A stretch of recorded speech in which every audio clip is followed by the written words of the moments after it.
नमस्कार। युद्ध विराम होने से हम सबसे पहले तो सेनानियों को, अपनी डिफेंस सर्विसेज को सल्यूट करते हैं कि उन्होंने मुंह तोड़ जवाब दिया और सारा देश इकट्ठा होकर एक ही आवाज़ में कहता रहा कि अब हद हो चुकी है, अब जवाब देना चाहिए। और जिस तरह से डिफेंस सर्विसेज ने तुरंत उनके जो टेररिस्ट कैंप्स हैं उन पे हमला किया, उनकी डिफेंस इस्टेब्लिशमेंट पे हमला किया, लाहौर पे हमला किया, तो इस बात से सारा देश उनके साथ है और आपको सल्यूट करता है। पहली बात तो ये। दूसरी बात कि युद्ध विराम कैसे हुआ, क्यों हुआ, कई सवाल उठते हैं। उसके बारे में मैंने पहले भी कहा था कि एक स्पेशल सेशन ऑफ पार्लियामेंट बुलाना चाहिए। उसके बाद कांग्रेस पार्टी ने, बाकी सब दलों ने भी यही बात दोहराई। उसका जवाब सरकार से नहीं आया। अब युद्ध विराम हुआ है तो निश्चित रूप से हम दोबारा यही सवाल करेंगे कि आप जल्द से जल्द स्पेशल सेशन ऑफ पार्लियामेंट बुलाइए, क्योंकि हम मॉनसून सेशन तक तो वेट कर नहीं सकते। अभी तो उसमें कई महीने बाकी हैं और सवाल उठते रहेंगे और अगर जवाब नहीं मिलेगा तो जो वातावरण है उसमें करवाहट आ जाएगी। हम नहीं चाहते कि वातावरण में करवाहट आए। स्पेशल सेशन का अगर ऐलान करते हैं तो बहुत अच्छी बात है। पिछली बार आपको याद होगा कि जब 26 लोगों को बेरहमी से पहलगाम में मारा गया और टेररिस्ट ने मारा, उस समय उसके बाद ऑल पार्टी मीटिंग हुई और मैंने पहले भी कहा था कि मुझे तो अच्छा नहीं लगा कि इतना बड़ा हादसा हुआ हो, इतना बड़ा आक्रमण हुआ हो, जहां 26 लोगों की मृत्यु टेररिस्ट के हाथ हो गई हो और मंत्री जी उस बैठक में शामिल नहीं थे। उनको शायद ये लगता था कि बिहार की इलेक्शन ज़्यादा महत्वपूर्ण है। फिर वो बॉलीवुड भी गए, केरला भी गए। शायद उनको लगता है कि कहीं भी हादसा ऐसा हो जाए, चाहे मणिपुर में जो भी हो जाए, जाना ज़रूरी नहीं है। और मैंने ये भी सुना है कि पहलगाम में उनका उनको जाना था और वो भी पहलगाम में नहीं गए। उन्होंने अपना जो फैसला था जाने का वो वापस ले लिया, वहाँ नहीं गए। मालूम नहीं क्यों नहीं गए। तो इन चीज़ों पे सवाल उठते हैं और मुश्किल ये है कि कोई सवाल देने वाला है, जवाब देने वाला है नहीं। हाँ? तो ना सवाल उठेंगे, ना जवाब मिलेंगे, तो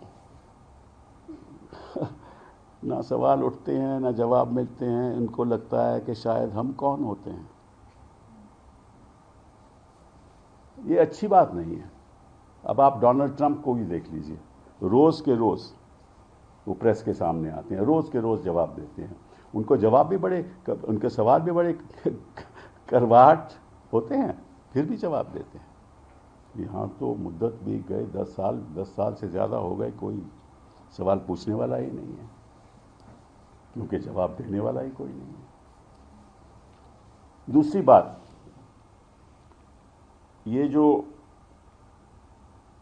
मैं देख रहा हूँ कि यूएस प्रेसिडेंट ने, डोनाल्ड ट्रंप साहब ने ये कहा है, and I quote, I am very proud of the strong and unwavering powerful leadership of India and Pakistan.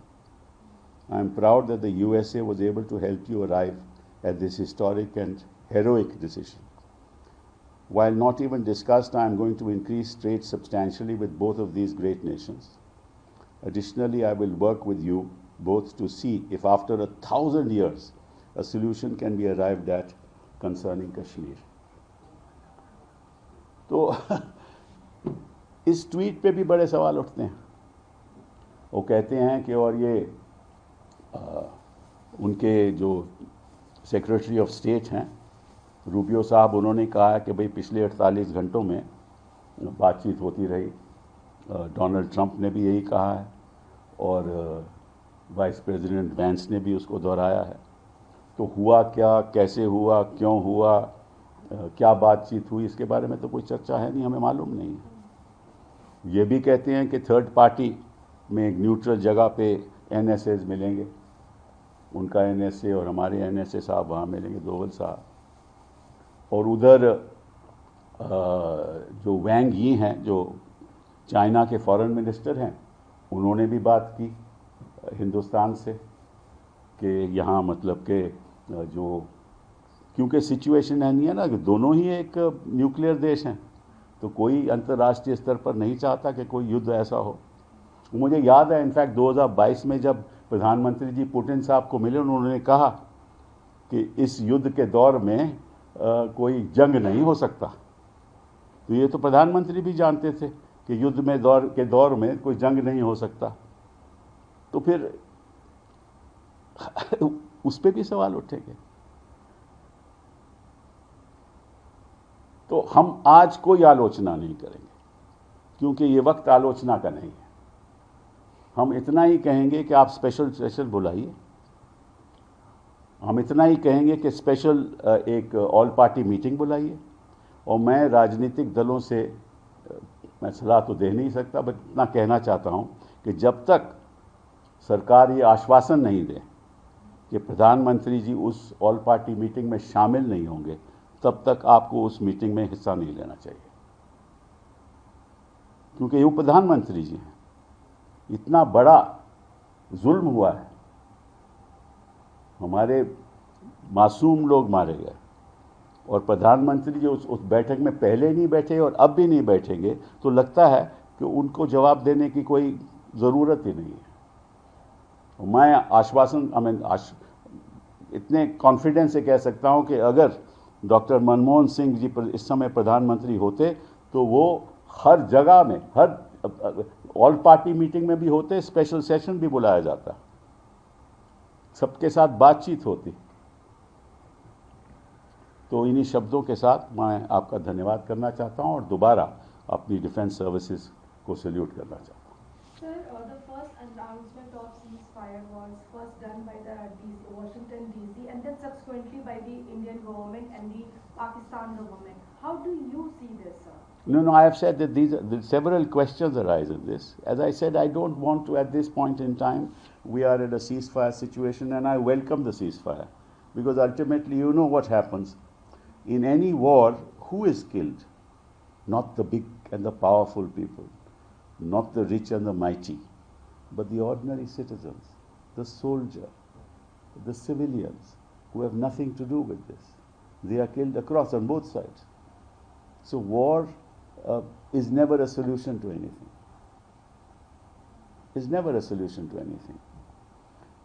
But at this point in time, I don't want to comment on that for the simple reason that if I start commenting on it, people will say that, look, I'm playing politics. I'm not playing politics. I just want answers to be given.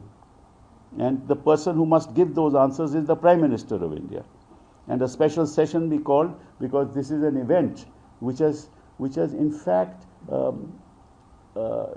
resulted in an emotive response throughout the country to stand with the government and to back the government in every action that they take. So if we stand by them, they must also respond by saying that, yes, we will let you know this is what happened. So I want those answers to be given. Sir, Chidambaram साहब ने अभी प्रशंसा की है PM की और कहा है कि उरी पुलवामा और इस तरह के जो अटैक हुए उसके बड़ी सावधानी से वो सुलझा हुआ इन्होंने एक्शन लिया है। कौन से? मैंने तो उनका आज लेख पढ़ा है, उसमें तो ऐसी कोई बात नहीं। उन्होंने तो ये कहा है कि हमास में, वहाँ इजराइल जो हमास का कॉन्फ्लिक्ट हो रहा है, वहाँ 50,000 लोग मारे गए। और उन्होंने ये भी कहा है कि यहाँ जो रशिया का कॉन्फ्लिक्ट हो रहा है, वहाँ 13,000 लोग मारे गए और उन्होंने कहा कि war is not a solution, ये भी उन्होंने अपने उसमें कहा है। लेकिन एज आई सेड कि सभी, चाहे वो चिदम्बरम साहब हो, चाहे मैं हूँ, सभी राजनीतिक दल हैं, हम सरकार के साथ हैं और जवाब देना चाहिए और जवाब दिया गया। इसीलिए तो मैं सैल्यूट कर रहा हूँ डिफेंस सर्विसेज को। बात डिफेंस जवाब की नहीं है, बात की राजनीति में क्या हुआ, इन लोगों ने ट्वीट क्यों किया, कैसे किया, कब किया, किस लिए किया, क्या सही है, क्या गलत है, क्या न्यूट्रल पार्टी पे मिलेंगे, नहीं मिलेंगे, इन चीज़ों का हम जवाब चाहते हैं, इसलिए हम टिप्पणी नहीं कोई कर रहे। So one question, the government yesterday said that any future act of terrorism will be treated as an act of war. In the present, we are talking about the future, but the large consensus in the public is that the terrorists in the Pahalgam attack is still at large. They have neither been identified or captured by the government. Well, I don't know. I mean, we don't know those facts. Therefore, those questions will have to be answered. Now, I don't want to criticize the government at this point in time because I don't know the facts myself. Unless I know the facts, how do I criticize them? And I don't want to criticize them. I'm on the government side because this terror attack must be met with the strongest possible response, which the defense services have given, and used very high quality responses through loitering mechanisms and other things, and through scalp and other sort of technologies that they have.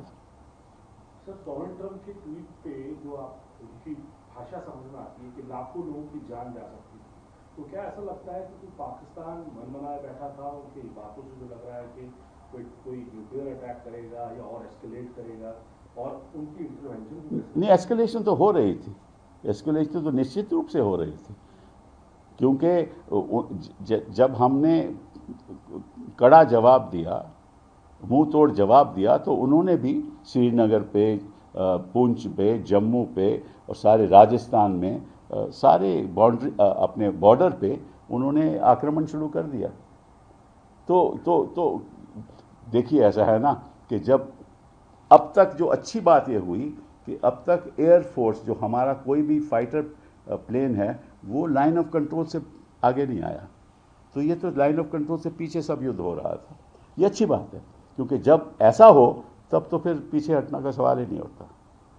तो क्या किस स्थिति थी, क्या थी, ये मैं नहीं जानता, ये तो डोनाल्ड ट्रंप साहब ही जानते हैं, तो उनसे मैं तो जवाब पूछ नहीं सकता।